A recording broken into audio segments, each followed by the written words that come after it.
Queridos irmãos, boa noite a todos, a paz do Senhor Jesus, aqueles que nos acompanham, tá?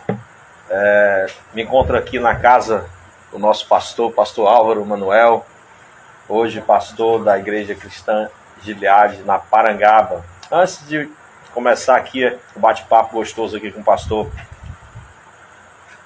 pastor Álvaro, né, eu queria dizer que nós vamos precisar tirar nossas máscaras. Já quero dizer que estamos aqui numa distância segura, estamos aqui num ambiente aberto, né, nós não estamos em ambiente fechado, então nós vamos tirar nossas máscaras até para que vocês possam, né, nos conhecer melhor, né, conhecer aqui o nosso pastor Álvaro, tá bom? Avisando aí os irmãos que nos acompanham, os irmãos da nossa igreja, né? Amanhã será nosso culto de doutrina, às 19h30. Sexta-feira nós temos as coinonias nos lares, são as reuniões, né? As reuniões familiares, nas casas dos irmãos, né? Nós temos 7 coinonias espalhadas ali no bairro, nas ruas próximas à nossa igreja, que fica ali no bairro do Jari, no Maracanaú. E domingo, nosso culto de celebração ao nosso Deus, que começa às 17 horas, né? Mais uma vez, estamos aqui com o pastor Álvaro Manuel, pastor da Igreja Cristã Gileade na Parangaba, né? Nós temos até uma história interessante, não sei se o pastor Álvaro lembra, quando eu estava chegando na Gileade do Novo Maracanaú, igreja que eu congreguei lá por 9 anos, ele estava, pouco depois ele saiu, né? E ficamos ali, a igreja sentiu muita falta do pastor, e eu quero já pedir para que ele se apresente, desejar a ele o nosso boa noite, né? Trazer um abraço da igreja de Gileade Siqueira, tá, pastor Álvaro? E o senhor hoje aqui com o nosso Conversa com o Pastor, nessa noite pelo nosso Instagram, e daqui a pouco também pelo YouTube. Boa noite, pastor, paz do Senhor. Boa noite, pastor Assis, boa noite a todos que nos acompanham, que ouvem essa programação. É um prazer estar aqui com vocês hoje, participando desse momento tão especial, né, que é poder também ter esse diálogo, essa conversa, e até falar um pouco do ministério e falar um pouco da vida pastoral, né, ministerial, para aqueles que intercedem, oram e acompanham também a igreja do Senhor, a qual fazemos parte. Todos nós somos servos em Cristo Jesus. Amém, pastor. Pastor, eu queria já iniciar, né, com uma pergunta que eu faço a todos os pastores, tá? Quantos anos de ministério, quantos anos já militando aí na obra do Senhor, trabalhando para o Senhor Jesus? Já se vão alguns anos, né? Já se vão alguns anos. Atualmente eu estou na igreja, pastoreando a igreja Parangaba. Já vou completar, eu e Tânia, vamos completar 6 anos, agora no começo do ano. E antes disso, pastoreamos por 7 anos também a Gileade de São Cristóvão. E antes, como você bem disse, estávamos pastoreando lá com o pastor Orlando. E antes do pastor Orlando, o pastor Celso também. São pastores assim que foram referenciais também para as nossas vidas, né? E um grande abraço à Igreja Gileade do Novo Maracanaú, a qual servimos ali o Senhor durante tantos anos, eu e minha família, meus filhos, minha mulher. Temos muito amor e carinho por aquela comunidade. Amém, pastor. Pastor, e agora num desafio um pouco mais recente, né? Infelizmente perdemos aí o nosso amado pastor Webster, pastor Beto, como nós carinhosamente o chamávamos, né? E assumindo aí o pastor Ayrton, o qual nós fizemos a nossa primeira entrevista com ele, primeiro bate-papo, né? Há 2 semanas atrás, foi um bate-papo muito gostoso, né? Com certeza vai ser hoje também. E o senhor se tornando aí o vice-presidente da nossa convenção, né? Convenção de Igrejas e Ministros de Gileade, né? O pastor Ayrton falava do nosso desafio de nos aproximarmos cada vez mais, e eu queria que o senhor relatasse um pouquinho desse novo desafio, né? Se é que é novo para o senhor, enfim, mas com certeza é um desafio. Eu queria que o senhor falasse um pouco a respeito. Assim, pastor Beto, de saudosa memória, de saudosa lembrança, de fato foi eleito para dirigir essa convenção durante 2 anos. Infelizmente, aprove ao Senhor levá-lo, e hoje ele dorme no Senhor, mas ele deixa, com pouco tempo que ele ficou, mas ele deixou um legado. Eu fui eleito junto com essa diretoria, qual ele era o presidente, né? E, na verdade, eu já venho ajudando e colaborando com a convenção desde uns 7 a 8 anos atrás. Acredito, há uns quase 10 anos que eu já venho colaborando, ajudando, sempre fazendo parte ou da diretoria ou do conselho ministerial, sempre servindo essa convenção de igrejas e ministros. Então, tanto estive no conselho ministerial como também na diretoria.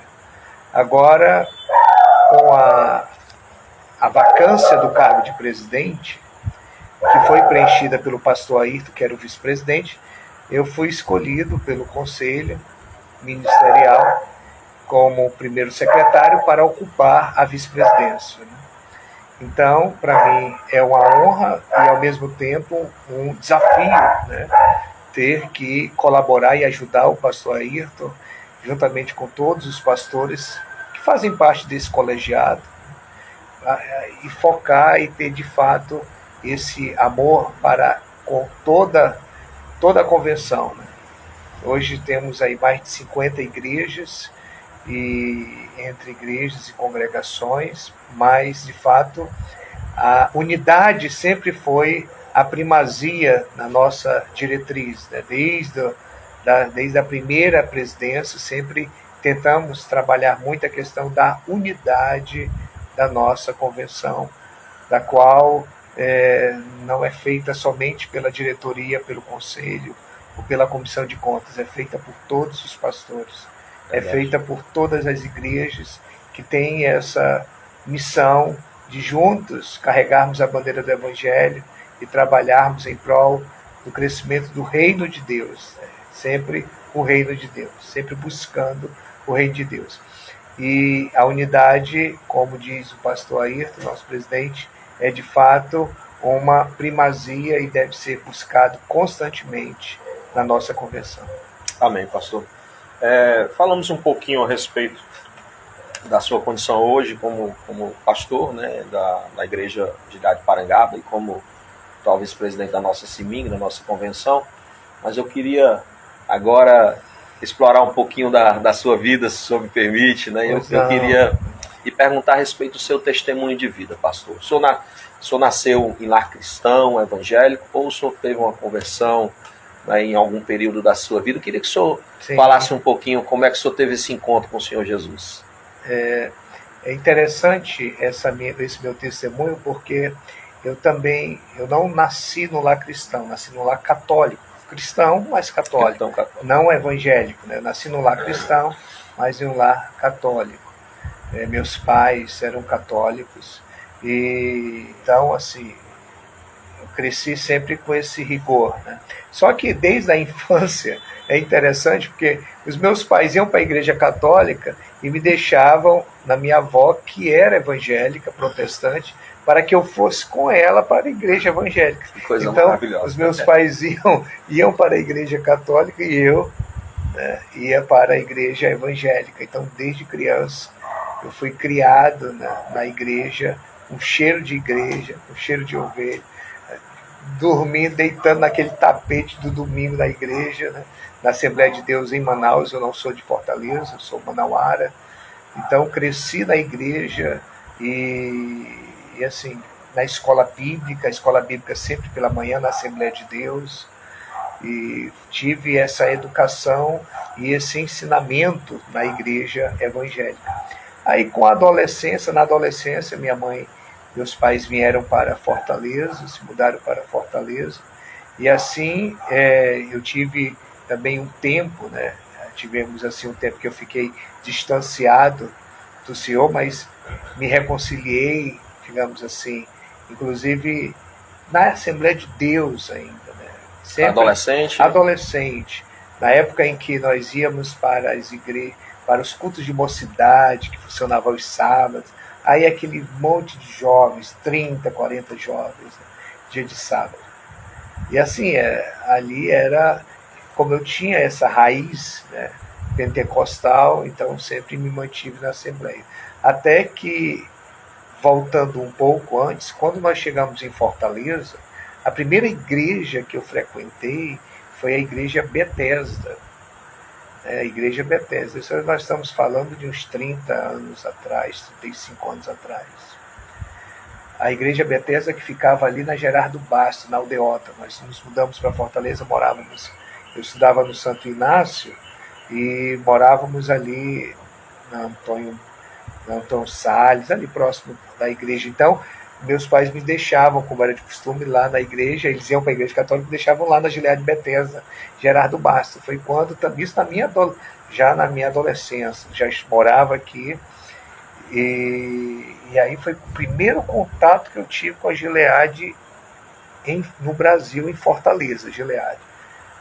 Depois, quando nós nos mudamos para Maracanaú, aí eu voltei a frequentar a Assembleia de Deus. Inclusive, o pastor Orlando foi meu líder de jovens. Ele era líder de mocidade e ele não só foi o meu pastor, como foi meu líder de jovens, isso há uns 30, 25, mais de 30 anos atrás.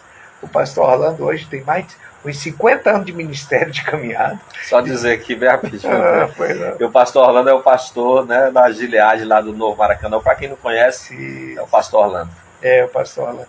Aí quando nós nos mudamos para Maracanã, eu fiquei na igreja Gilead, na igreja da Assembleia de Deus. Depois foi fundada a igreja Gilead. Na época era o pastor Pedro, junto com o pastor Orlando, iniciaram a igreja Gilead lá no Novo Maracanã. E aí, um tempo depois, eu passei. Isso, ele já tinha sido meu líder de jovens e depois passou a ser meu pastor lá na Gilead do Novo Maracanã. Depois nós fomos, a igreja foi crescendo, e aí eles também foram investindo, tá? Eles também foram investindo na minha vida, porque eu confesso que eu não tinha essa questão de buscar estudar teologia, isso veio um tempo depois. Então, parece-me que eles tinham assim, uma visão e investiram em mim. Eu também fui buscando, fazendo parte da escola bíblica, sendo superintendente da escola bíblica, ensinando na escola bíblica, depois fui para o seminário, enfim, é mais ou menos essa. Conheci a Tânia, nos casamos, tivemos filhos, nos construímos família, e a nossa família também passou a fazer parte da Gilead. Glória a Deus. Eu queria falar para os amados que nos assistem, né, que nós esperamos que vocês também enviem perguntas aqui para o nosso pastor, né. Vamos aqui, obviamente, talvez a gente não consiga fazer todas as perguntas, mas algumas que vocês enviarem a gente vai fazer aqui para o nosso amado pastor. E nessa última resposta que o senhor nos deu, esse comentário que o senhor fez aí da sua vida cristã até hoje, pastor Álvaro, eu quero pegar um gancho aí na questão da juventude, né? O senhor disse que teve um momento quando o senhor, ainda adolescente ou jovem, enfim, se afastou um pouco, e isso me parece que é quase que uma unanimidade entre as pessoas mais maduras hoje que estão no Evangelho, né, de em algum momento terem se afastado. E eu queria conversar um pouquinho a respeito da nossa juventude. Eu fiz uma pergunta para o pastor Ayrton, eu quero repassá-la para o senhor. Eu fiz uma pergunta para ele que era o seguinte, né? Qual é a diferença que o senhor vê, né, da juventude do seu tempo, né, talvez de 30, 25 anos atrás, né, como crente, né, onde todo mundo saía nos sábados para irem para os cultos de mocidade, se evangelizava no domingo, né? Então, assim, o que o senhor vê de diferente da mocidade de hoje, né? Hoje não se fala nem mocidade, até o termo foi... Quando a gente fala mocidade, alguém diz, a gente é velho, né? Da juventude, né, de hoje, dos jovens e adolescentes de hoje, em relação àquilo que o senhor viveu há anos atrás. O que o senhor acha? Muda-se, o tempo muda, o tempo, a cultura muda, os costumes eles mudam, né? Evidentemente que da igreja primitiva, dos primórdios da igreja primitiva, até hoje, mudou muita coisa, né? Muita coisa concerne o próprio comportamento, né? A questão comportamental, a questão também da própria cultura, dos costumes, da moralidade.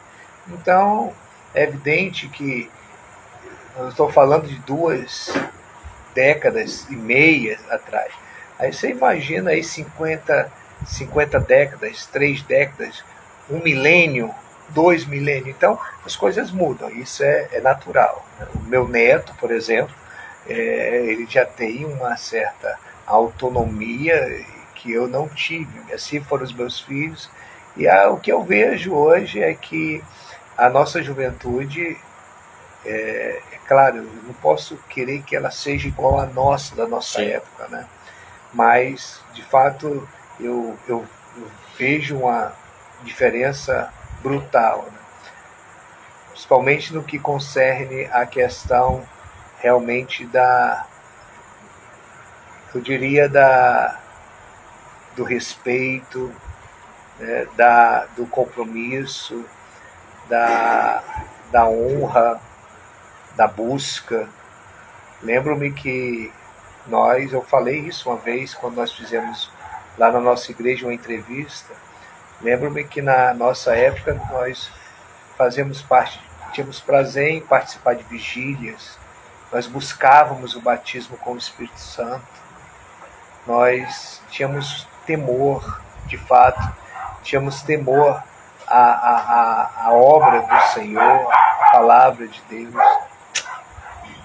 De fato, eu vejo que hoje é uma nova leitura, é uma nova realidade, mas não podemos deixar de crer nos dons espirituais, não devemos deixar de buscar os dons, não devemos deixar de desenvolver os frutos também, né? Então, hoje é um grande desafio, porque nós não éramos, digamos assim, tão bombardeados como hoje, né? Verdade. Na época, nós tínhamos a televisão, mas hoje não é só a televisão. Você tem um smartphone, você tem um computador do tamanho da mão, cabe numa palma da mão, e aquele smartphone você navega e busca informação e é bombardeado de informações. Então, nossos jovens, nossos filhos hoje, é um grande desafio, né? Eles são o espírito de encantamento que eles sofrem por parte desse mundo, é brutal. É brutal. Então, de fato, aí eu vejo uma importante responsabilidade por parte da família, né, em ter, de fato, a família como base, sustentáculo da sociedade e dos nossos filhos, né, os referenciais. Nós hoje penso que nós carecemos um pouco de referências. E talvez é isso que devemos mostrar também para os nossos jovens, né? Então, é um outro aspecto, é uma outra cultura, é outra realidade, é uma outra leitura. Mas o Deus é o mesmo, né? E a adoração deve estar sempre constante nas nossas vidas. Mas é um desafio hoje, né? A liderança de jovens na nossa igreja, na nossa comunidade, é constantemente desafiada a estar sempre buscando alternativas, buscando estratégias para poder trazer e envolver os nossos jovens junto à comunidade. Evangelismo, evangelização, missão urbana, trabalho social, né? A questão também do amor pelas vidas, tudo isso são desafios que a gente tem que levar, inculcar, como diz Deuteronômio 6:6, dia após dia, também na vida dos nossos filhos, dos nossos jovens. É como o apóstolo, de fato, que foi ali orientado pelas suas tias. Então, hoje é um grande desafio, porque os pais têm que trabalhar, e muitas vezes esse jovem, essa criança tem que ser criada por um avô, pelo tio, por um parente, e às vezes não é tão envolvida, digamos assim, na palavra de Deus, né? Na sua casa. Só se depara com a palavra, ou só se depara com o evangelho quando vai para a igreja. Então a igreja tem um papel, mas o papel da igreja não substitui o papel dos pais. É verdade, pastor. O senhor falou aí a respeito de referências, né? E eu estava pensando aqui, hoje realmente nós estamos muito carentes de referências, né? Por exemplo, saindo um pouco aqui do lado religioso, mas nós tínhamos referências no esporte, nós tínhamos referências no humor, nós tínhamos referências entre os artistas na cultura, nós tínhamos um Ayrton Senna, né? Nós tínhamos um Zico no esporte, né? Nós tínhamos um Chico Anísio, nós tínhamos um Luiz Gonzaga. Isso eu estou falando de grandes vultos, né? Da nossa época, digamos, de juventude, né? Que se nós compararmos com o que nós temos hoje, isso é uma opinião pessoal minha, de respeito a de todos, né? Nós, hoje em dia está muito escasso, porque hoje em dia todo mundo se tornou artista de trás da tela do celular. E quando nós vamos ver a questão de conteúdo, o conteúdo é muito pouco. E aí eu vejo que a responsabilidade dos pais, ou seja, da família, que é a base que o senhor acabou de falar, e também de nós pastores, aumentou. Porque nós temos que ser muito mais referência para essa juventude. Eles precisam nos ver, não só como referência, mas como amigos, como pessoas que podem ter um acesso fácil, que podem contar conosco, né? Se eles não tiverem isso nas igrejas e dentro dos nossos lares, né? Como o senhor falou, o smartphone, a internet, tudo aquilo que eles têm acesso hoje que nós não tivemos, né? Vai aos poucos tomando assim conta da vida dos nossos jovens, né? Então a responsabilidade de nós pastores hoje, dos pais, né, dos avós, da família, é muito grande. Pastor, a respeito da sua vida cristã como um todo e como pastor, né, eu gostaria de fazer uma pergunta a respeito, o que o senhor viu assim que mais lhe chamou a atenção, que mais o senhor lembra, o que mais lhe emociona na vida cristã? Qual foi o maior milagre que o senhor viu nessa caminhada cristã, em todos esses anos como servo do Senhor? O que o senhor poderia contar, dois causos, né, como dizem por aí, né, a respeito dessa vida cristã que o senhor poderia, né, contando, estar aqui, com certeza, ministrando a coração de alguém, trazendo um renovo de fé para algumas pessoas? Primeiramente, penso que o grande milagre que ocorreu na minha vida foi a transformação da minha vida. Foi o Senhor ter alcançado a minha vida. Termos, de fato, tido essa experiência e estar tendo essa experiência, porque a nossa carreira ainda não acabou.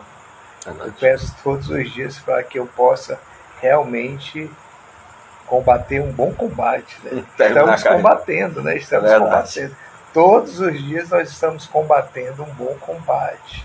E eu peço a Ele sempre força, né? A presença dEle na minha vida, né? Na nossa vida, para combater esse bom combate, né? E finalmente um dia terminar a carreira e guardar e manter a nossa fé. Mas esse milagre foi gigantesco. E assim, e o que eu vejo também, assim, eu fiquei muito feliz, foi, como eu disse no começo da minha história, meus pais eram católicos, iam para a igreja católica e me deixava na igreja evangélica. E a grande alegria da minha vida foi ver os meus pais convertidos. Glória, né? a Deus. Os meus pais, os meus irmãos, né? Todos convertidos. Eu tive a oportunidade de batizá-los, né? E isso para mim foi muita alegria. A oportunidade de ter batizado meu pai ainda está vivo, minha mãe já dorme com o Senhor, mas tive a oportunidade de estar com a minha mãe e tê-la, né, no convívio na casa do Senhor. E assim os meus filhos, a minha família convertida a Deus, isso é um grande milagre. Lembro-me que às vezes nós procuramos grandes milagres, mas o Senhor opera também aquilo que há para nós, são pequenos milagres, mas que eu penso que são grandes coisas na mão de Deus. Às vezes nós corremos atrás de muitas coisas, sinais e maravilhas, corremos atrás das profecias, corremos atrás até dos profetas ou dos homens da televisão, e esquecemos dos pequenos detalhes e das pequenas coisas que o Senhor está para nos fazer, né? Ali naquela comunidade tão simples, pequena, mas o Senhor está ali agindo milagrosamente. Então, eu sou de uma época que eu não gosto de ficar um pouco comparando o passado e hoje. Eu penso, como eu disse, o que passou já foi passado, é a história do passado, como era a igreja no passado, as cruzadas que eu tive a oportunidade de participar. Penso que hoje é uma realidade, é uma nova realidade. E o Senhor é o mesmo. E o Deus do passado, o Deus de ontem é o mesmo Deus de hoje, que está agindo na vida das pessoas.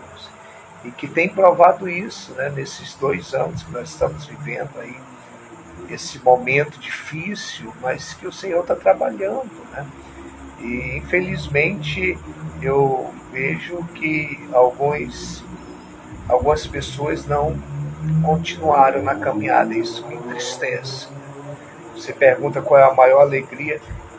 A alegria que eu gostaria de ter de ver essas pessoas que estão distantes, algumas até sumiram, esqueceram até o caminho da igreja, de voltarem para o Senhor, de estar na coinonia, convivendo novamente como igreja. Que quando eu estou sozinho, eu sou apenas parte da igreja. O corpo só é corpo quando está unido, quando está junto, né? Então, os grandes milagres que eu vi na minha vida foram as conversões, a conversão dos meus pais, da minha família. Hoje tenho minha irmã, junto com meu cunhado, são pastores em Manaus, e eu vejo isso assim como a mão de Deus, o mover de Deus, né? E o que eu tenho, assim, o que eu vejo é que Deus continua agindo e operando milagres nas famílias, nas nossas vidas. Precisamos apenas ser um pouco melhor de percepção, né? Percebermos a alegria e a felicidade que há numa borboleta ao amanhecer, quando a gente tem o prazer de ver o bater de umas asas de uma borboleta, né? Às vezes nós buscamos tantas coisas e o Senhor fala ali no silêncio e Ele está agindo em nosso favor. Temos que, penso que a gente tem que reavaliar certas questões e buscar uma essência. A essência, a simplicidade do Evangelho. Verdade. Pastor, interessante. O senhor está falando aí, eu me lembrando, e na realidade Deus desde ontem está falando, pelo menos comigo, né, a respeito dessa simplicidade do Evangelho, de contemplar as obras do Senhor, né? Por exemplo, a gente está aqui debaixo de um luar maravilhoso, né? Uma brisa, a criação do Senhor, onde nós podemos sentir Deus, ver o poder de Deus, né? Desde ontem, no nosso culto de oração, o ministro Daniel ministrou a respeito disso, de uma maneira muito simples. Hoje eu estava lendo a palavra e nos Salmos, também alguns versículos me chamaram a atenção para isso, e agora eu estou falando isso, né? Ou seja, é Deus querendo mostrar que Ele está presente. Às vezes nós queremos conhecer e buscar a Deus do nosso jeito, mas Ele se faz presente, Ele se apresenta na natureza, na grandeza de tudo aquilo que Ele criou, né? Isso é muito interessante, pastor, isso é muito interessante. Eu queria só dizer que eu conheci seus pais. Pois é, é verdade. Conheci, assim, sua mãe era muito simpática. Toda vez que eu ia lá, ela me fazia comer um pedaço de bolo.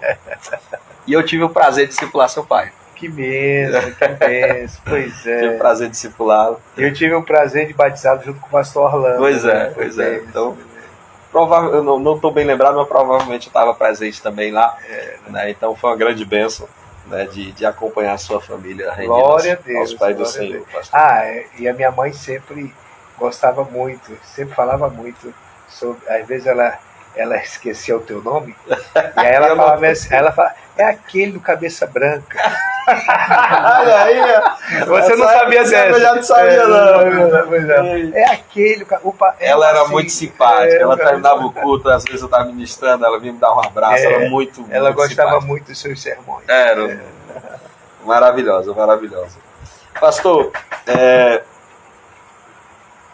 a respeito da igreja evangélica hoje, o senhor acabou de falar aí, né, obviamente de passado, né, e que nós estamos vivendo um novo momento, né? Mas obviamente a gente tem sempre uma visão, até porque nós esperamos a volta de Cristo a qualquer momento, né? Nós temos sempre uma visão já voltada para as últimas coisas. Obviamente nós esperamos o Maranata, a hora vem Senhor Jesus, nós ansiamos a volta de Cristo, até porque nós sabemos que para onde nós vamos vai ser muito melhor do que tudo aquilo que vivemos aqui. Mas enquanto estamos aqui, nós continuamos na militância da fé, nós trabalhamos na obra do Senhor, e o nosso anseio é ganhar almas e vidas para o reino do Senhor Jesus. Né? E nessa missão da igreja, que é a missão máter da igreja, a missão principal da igreja é ganhar almas, ganhar vidas para o reino de Cristo. Né? Qual a sua avaliação hoje, pastor, da igreja no Brasil? Não vou falar de mundo não, mas vou falar da igreja brasileira. Sei que você é uma pessoa viajada, né? Inclusive eu quero falar que é um mestre, né? Professor de teologia, né? Com várias formações acadêmicas, né, pastor? O senhor é advogado? Eu sou da área da filosofia. Da área da filosofia também? Da área jurídica e da área teológica. Da área teológica. Então, assim, é um mestre, né? E sim, com certeza tem uma visão muito apurada, própria sua, mas a gente gostaria de entender o que o senhor acha da igreja brasileira hoje. Onde a gente se encontra? Como estamos? A igreja brasileira é uma coxa de retalhos, né? Porque ela é múltipla, né? Ela é múltipla, mas não há também uma identidade como nós tínhamos no passado. Nós tínhamos um referencial, nós tínhamos inclusive representação. Hoje eu penso que a igreja, nós somos, acredito que uma grande maioria de evangélicos, apesar de ser um país católico, eminentemente católico, né? Mas nós temos uma quantidade absurda de evangélicos. Né? E aí eu fico pensando, onde é que está a igreja no Brasil? Se nós somos uma quantidade gigantesca de evangélicos, por que o Brasil está do jeito que está? Né? Por que tanta violência? Por que tanta mortandade? Por que tanta tanto caos, né? Corrupção, o caos que estamos passando, né? Alguma coisa está errada. Eu fico assim pensando de fato que está, né, passando o nosso país. É claro que existem raízes aí da nossa ancestralidade que tem esse jeitinho brasileiro, né? Mas nós temos um papel, a igreja tem um papel. Nós não podemos fechar os olhos e achar que está tudo bem e ficarmos como um poste iluminando só o nosso redor. Eu sempre falo na Parangaba, na igreja em que eu tenho o privilégio de pastorear, nós temos que ser relevantes na nossa comunidade. A igreja ela tem que ser relevante onde ela está inserida. Não podemos ser apenas um culto, né, ocasionalmente 3 vezes por semana. Temos que ser relevantes, temos que fazer a diferença, temos que de fato buscar almas, temos que ter um papel social. Nós temos um papel social também na nossa comunidade. Não é somente buscar vidas, ganhar vidas, cumprir o ID, mas nós temos também que desenvolver o trabalho social. A igreja tem que ser relevante onde ela está. Que percebe-se hoje muito claramente é um pouco, né, para ser generoso, de descrédito, né, não da igreja em si, mas da liderança da igreja, das lideranças das igrejas. Né? Então, hoje, você pode observar, né, que existe um show da fé, existe uma espetacularização, né, desse mundo gospel, e que inclusive foi muito afetado por essa pandemia. E agora, o que vai ser? Então, penso que agora nós estamos se reinventando no sentido de voltarmos o que realmente é a igreja. Nós perdemos essa identidade ao longo do tempo. Eu penso que nós perdemos. Hoje as igrejas virou um espetáculo, show. E o púlpito não é entretenimento. A igreja não pode virar um show de entretenimento. A igreja ela tem que prezar pela palavra de Deus, pelos princípios, pelos valores. Nós não podemos ficar com medo de perder A, B ou C. Nós temos que ser fiéis à palavra do Senhor. independentemente de quem vai gostar. E hoje eu penso que as igrejas viraram entretenimento para o povo.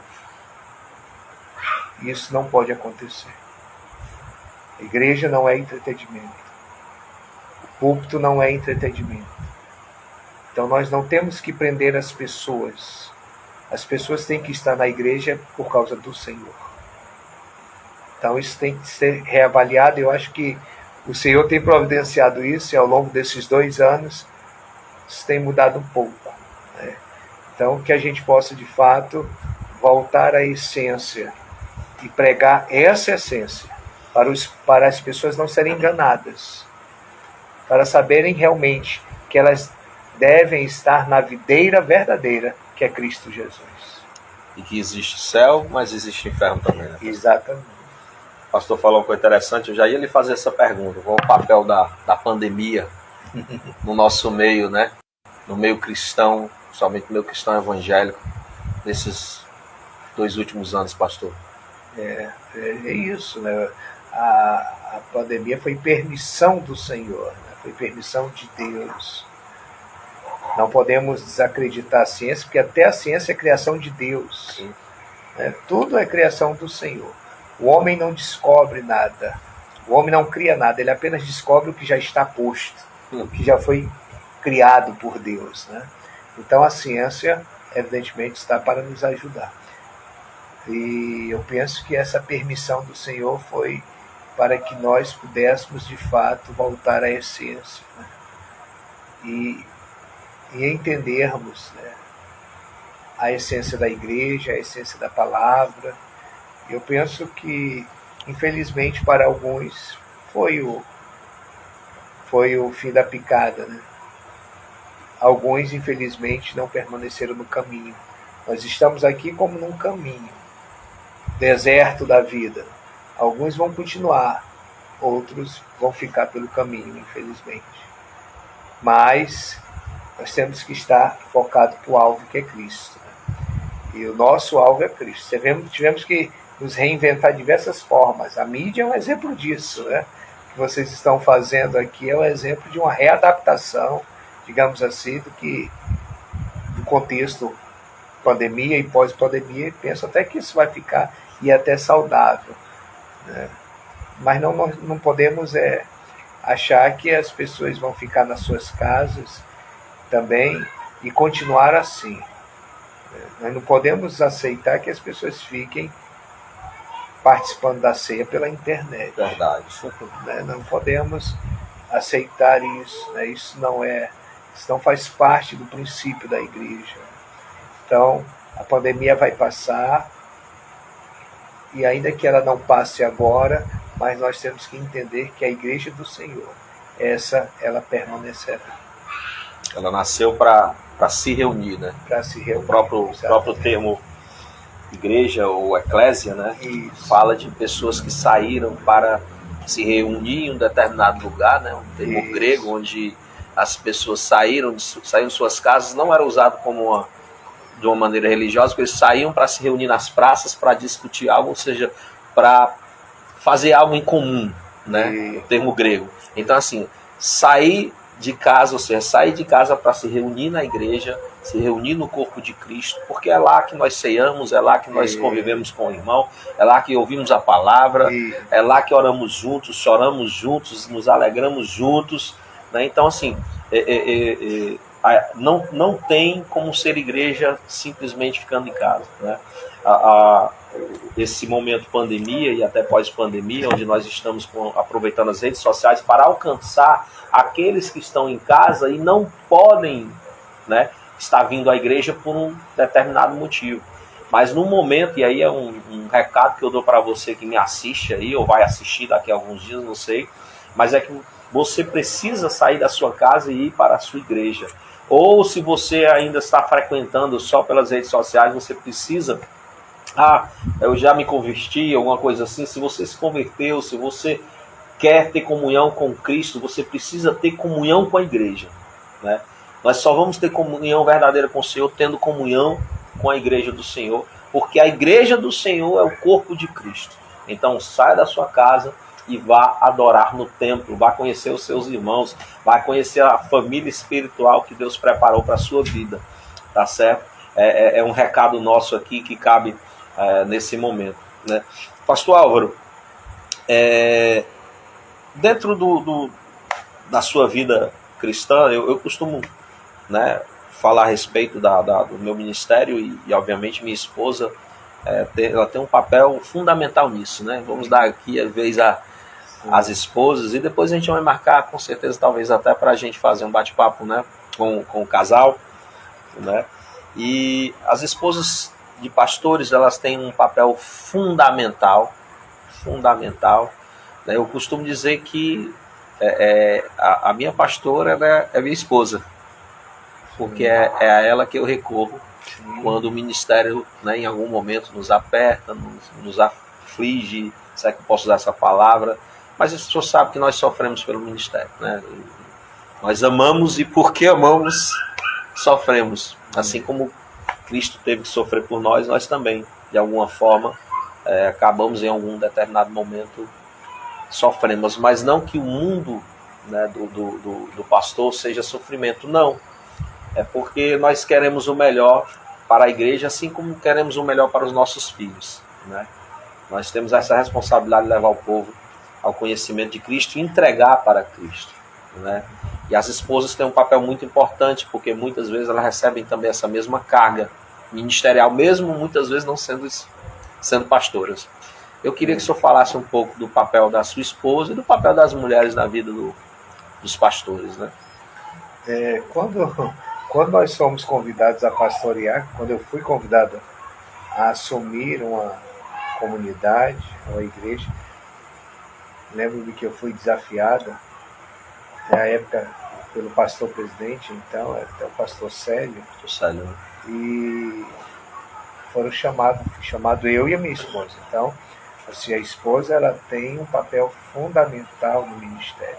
Ela é minha fiel escudeira, assim como ela é a sua, né? Então, ela é minha fiel escudeira. Ela sabe, assim, ela me conhece, ela sabe até o meu limite. Então, assim, não há como eu devo a ela grande parte do meu ministério, ao Senhor, pelo chamado que ele fez na minha vida, mas a minha mulher ter aceito e por estar comigo nesse papel. Então ela me ajuda muito, não só como intercessora, mas como conselheira. Então ela é muito procurada na igreja para aconselhamento e ela me ajuda muito nesse papel. Nós dividimos, digamos assim, esse papel. As pessoas costumam romantizar muito a questão do ministério. O ministério, ele é bênção, é um chamado celestial, é uma tarefa celestial. Se não fosse uma tarefa celestial, nós não conseguiríamos suportar, né? Porque realmente não é esse romantismo que as pessoas pensam que são. O ministério, ele é realmente muitas vezes solitário, então nós não podemos estar só, precisamos da nossa esposa, dos nossos cônjuges ao nosso lado, né? Então, assim, eu vejo de maneira geral as mulheres de pastor que muitas vezes nem tem nome. Nem tem nome. São simplesmente, é uma esposa do pastor? Essa é a mulher do pastor. Eu lembro-me que assim meus filhos também. Os meus filhos chegavam assim, essa daqui, chegaram para minha filha, Ariane, e aí falaram, essa daqui é a filha do pastor. Não, eu tenho um nome, meu nome é Ariane. E ela devia ter assim, era adolescente, devia ter uns 12 anos. Então, assim, se faz necessário, é importante o ministério. Afinal de contas, as nossas igrejas, assim como na igreja primitiva, ela é constituída na grande maioria por mulheres, né? A grande maioria das nossas igrejas, ela é constituída por mulheres. Assim como foi também no ministério de Cristo, as mulheres ajudavam muito e hoje ainda continuam ajudando. Então, as nossas mulheres, elas têm esse papel fundamental até para pacificar muitas vezes elas são mais atenadas, elas conseguem visualizar certas coisas que às vezes passam batida aos nossos olhos. Verdade. Então, elas nos ajudam e eu sempre digo que ela está ao meu lado, está junto comigo.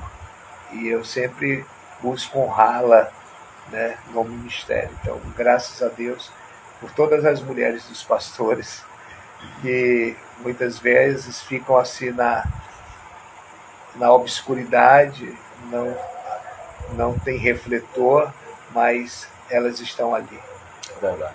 E são tão importantes, não apenas para nós, para a família pastoral, mas também para a igreja como um todo. Tá? Então, assim, eu deixo um grande abraço para todas as mulheres dos pastores, que também são pastoras, ainda que não tenham um título, mas elas também são pastoras e devem ser honradas como tais. Amém, pastor. Verdade. Verdade.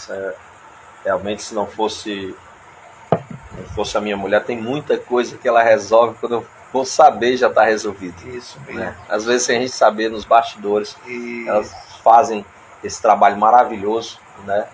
E realmente nós queremos honrar todas as esposas, pastores, a minha esposa Daniela e a esposa do pastor Álvaro, a Tânia, né? Pastora Tânia.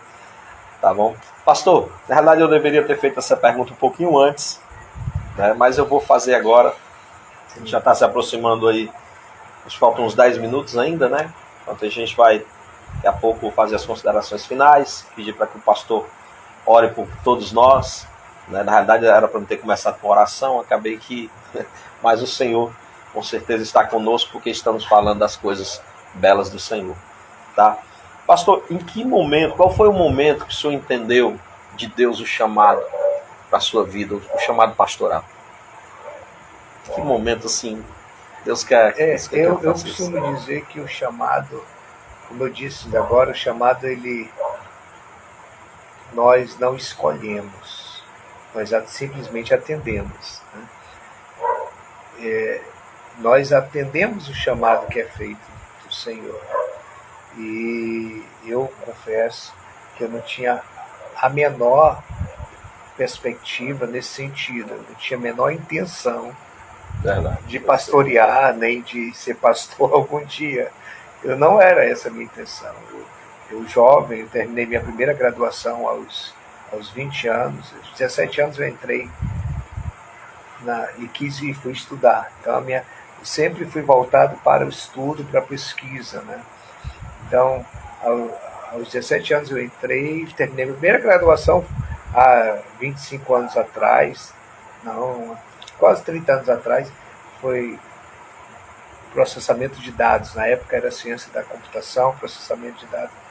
Então, depois eu fui logo para a área do direito, terminei o direito, logo terminei a filosofia, depois terminei o direito junto com a teologia. Então, era sempre estudo, pesquisa.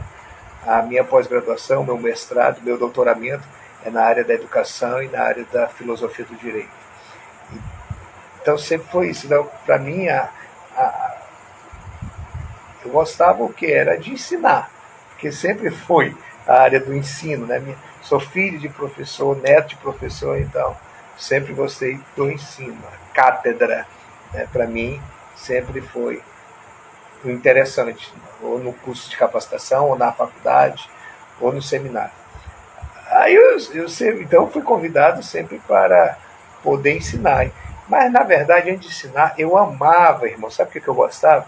Eu amava quando eu era escalado para ficar, era na recepção. Lá na recepção, na porta, recebendo o povo, dando paz do Senhor. Eu amava aquilo dali, né? Aí depois aí fui para o diaconato, mas sem pretensão nenhuma. Né? Aí fui ao presbitério, mas continuei fazendo o que eu sempre fazia. Servindo, sempre servindo, né? E aí sempre na escola bíblica, ou aí também no púlpito, né? Na preparação dos sermões. Então sempre foi no ensino, né? No ensino. Também gostava muito de evangelizar. Eu lembro-me que nós saíamos muito para evangelizar no domingo, pela manhã. e fazia na escola bíblica, como superintendente, fazia a reunião com os professores depois da escola, né? Nossos filhos iam, nossa escola bíblica funcionava numa escola com 100, 110 pessoas, alunos. Então sempre foi sem pretensão nenhuma. Aí o pastor começou a me chamar, o pastor Celso na época.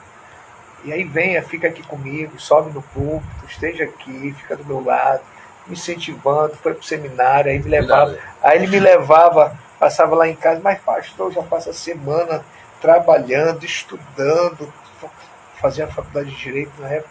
Não, mas dá certo, aí ainda tem que passar o sábado todinho no seminário. Não, mas dá certo. E assim foi. Aí ele foi me incentivando, mas sem pretensão, né? E aí na hora, aí comecei naturalmente a ajudá-lo na igreja, ajudá-lo na liderança. E isso foi acontecendo. Mas eu não tinha pretensão nenhuma de ordenação, não passava em ordenação e pastorear a igreja. Eu queria ficar servindo e ajudando. Eu gostava de ficar ajudando o pastor. Esse era o meu negócio. Mas chegou um momento em que eu estava ajudando, lá mesmo no Maracanã, ajudando o pastor Orlando, ajudando o pastor Celso, ajudando outros pastores que por lá passaram. E aí até que ele me chamou para ficar lá co-pastoreando. Tá? Você será aqui meu co-pastor também, porque foi escolhido como vice-presidente da igreja e ao mesmo tempo co-pastor. E assim fiquei. Até que um dia fui desafiado para pastorear uma igreja, liderar, ser presidente de uma igreja. Quando você é co-pastor, eu era muito poupado de certos problemas. Na verdade, mas é diferente quando você passa a dirigir. Quando você passa a dirigir, você vai ter que confrontar, você vai ter que dizer não, você vai ter que realmente... O co-pastor está ali, mas ele está sempre bem, abraçando todo mundo, rindo para todo mundo, é tudo muito bom, porque quem leva mesmo é diferente. Quem leva mesmo é o titular. Né? Então, assim, a culpa nunca é do co-pastor, é do pastor. Sim. Então, quando eu passei a exercer de fato uma titularidade numa comunidade, numa igreja, aí sim, de fato, passa a verdadeira escola. Porque, por mais que o seminário nos ajude, mas, de fato, o conhecimento empírico, a experiência, por mais que você tenha um conhecimento científico, mas é a empiria, é a experiência que vai te forjar mesmo. Aí, a partir daí, eu fui desafiado, conversei com a Tânia, não sei. Aí fui orar, mas assim, atendi o chamado. Comecei, né? Aí começamos. Mas sempre, nunca deixei de também buscar ao Senhor e me qualificar. Sempre fui me qualificando ao longo do tempo.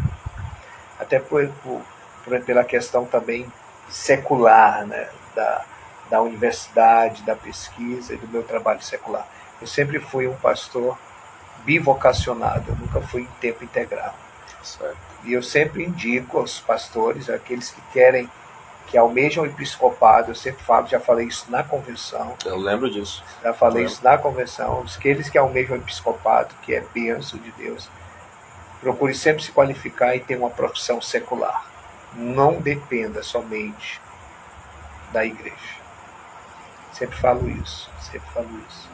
Então, assim, a igreja, ela é bênção de Deus e ela precisa realmente ser feita, mas eu também tenho que pensar na minha família, eu tenho que pensar em mim, eu tenho que pensar no amanhã, que nós envelheceremos. Sim. E precisaremos realmente de uma manutenção para a nossa velhice. Com certeza.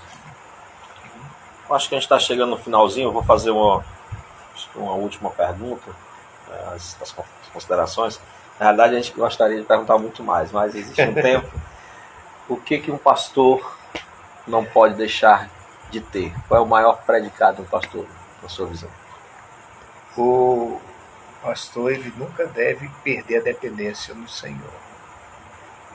Nós nunca devemos perder a dependência de Deus. Eu nunca posso achar que eu tenho alguma coisa em mim mesmo, ou que eu, por mais capacidade que eu tenha, por mais conhecimento científico que eu tenha, eu nunca posso achar que eu tenha, que isso por si só é suficiente para agir no reino de Deus. a dependência do Senhor, ela nunca pode deixar de acontecer. Né? Dependência em Deus. Se o senhor estivesse no meu lugar, qual a pergunta o senhor faria para o senhor? Isso é difícil. O que eu não perguntei que eu deveria ter perguntado? Não, acho que você foi bem abrangente, né? E afinal de contas nós estamos falando. Eu acho assim, se fosse você, eu perguntaria qual é a orientação e que eu diria para os novos pastores. Pronto.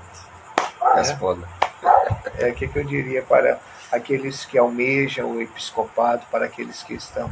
Nós temos na nossa comunidade três congregações. A Gileade da Vila Manuel Sade, do Henrique Jorge, e a mais nova do Castelão. E assim, é um amor que nós temos por essas comunidades, e ali eles já estão há algum tempo trabalhando, né? Alguns já há mais tempo, outros há menos tempo, mas trabalhando para a obra do Senhor.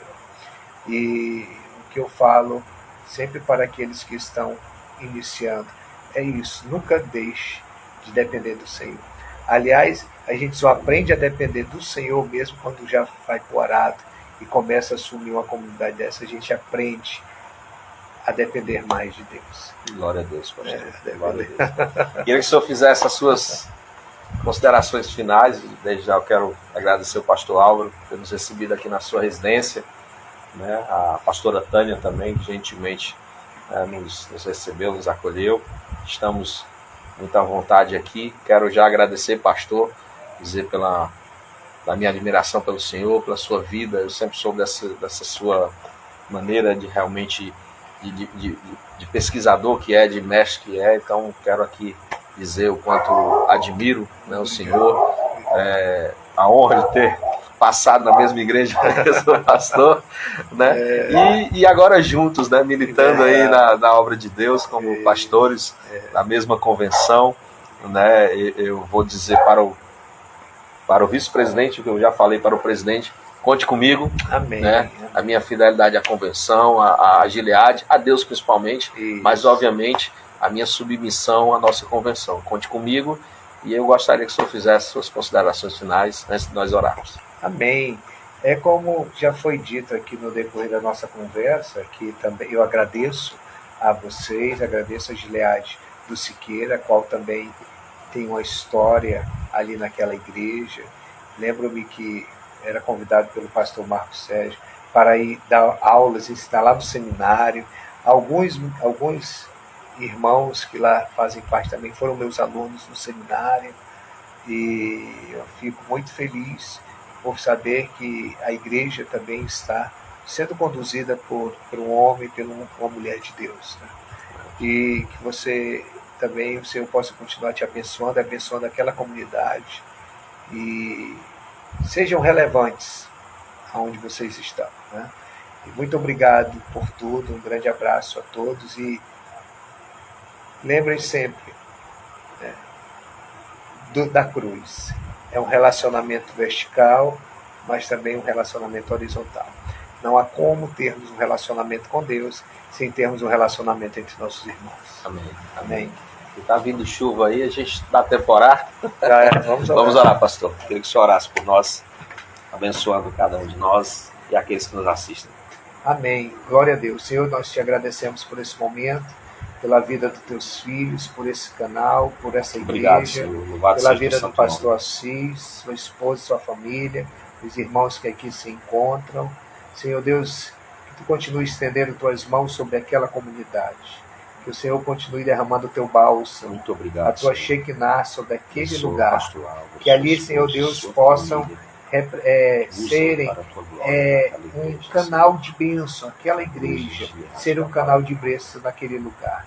Abençoa todos os pastores, pastoras, toda a família pastoral da nossa comunidade Sining, da igreja, da nossa convenção de igrejas e ministros. Abençoa o pastor Ayrton, nosso presidente, a toda a diretoria, o conselho ministerial, a comissão de contas, todo o corpo de colegiado, todos os dirigentes, suas famílias, e abençoa, Senhor Deus, as igrejas, a membresia, em nome de Jesus. Nos ajuda a sermos relevantes, nos ajuda a resplandecer a Tua glória, a Tua presença nas nossas vidas.